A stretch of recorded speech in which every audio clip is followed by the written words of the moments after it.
Which bass guitar is my favourite from Kyla Kenny, United States? It's my Status S2 graphite basses. I've played Fenders, PRS, a bunch of others, but it's always the Status. They're just very unique sounding, very punchy, and getting to use them on this record, you can really hear the sound of them.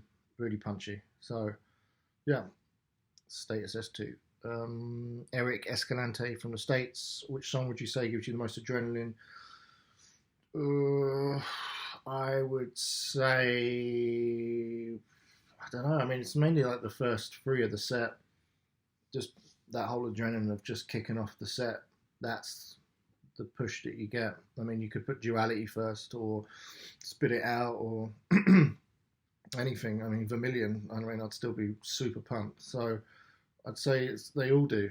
Um, but it's mainly when it's the first of the set because that's when you're the most, ready to go. Um, what would be the most memorable moment you have experienced filming a Slipknot music video? From Anson Watson, Canada. I would say getting stabbed in the head when we were in those wheelchairs.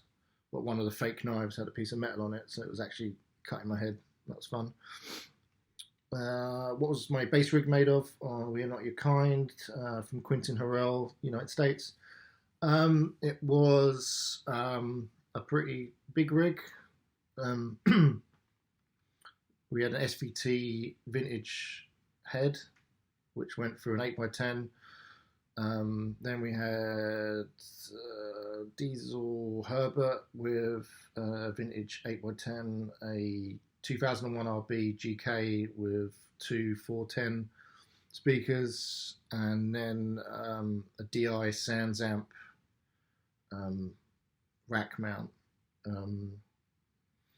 They were all run, so it wasn't cascading in series. It was all split, so each cab was mic'd up, and then all the mics went through there was a Lucas limiting amplifier.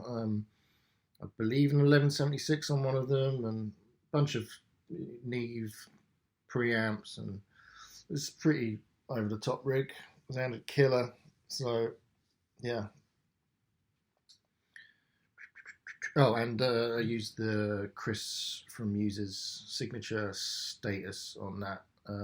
Had a bit more control on the mid frequency with that, as he has two separate controls, as opposed to live where I just have the mid frequency just on, cranked all the way. It was just a bit too. It was just masking some other frequencies, since there's a lot of frequencies in Slipknot. So just didn't want to, take away from something else. Have you ever thought of creating a signature model bass to sell? From Quentin again. Yes, I'm doing a signature Status bass based off an S2. Will be headless and headed. You have a choice, because I know some people don't like headless. There won't be any fancy lights in them, because it'll just knock the price bracket up for a lot of people, and I just don't think many people want fancy lights in their basses. If you weren't in Slipknot, where would you be right now? From Adam Riches in Australia. I would be teching probably, or playing in another band, but mainly teching, as that was my source of income before Slipknot. I love touring, love being around music, so yeah, it would be touring, teching. Yeah. Thanks everyone for watching these questions and answers. Hope everyone's staying safe in the world or wherever you're at, and we'll be back soon, and take care. Bye.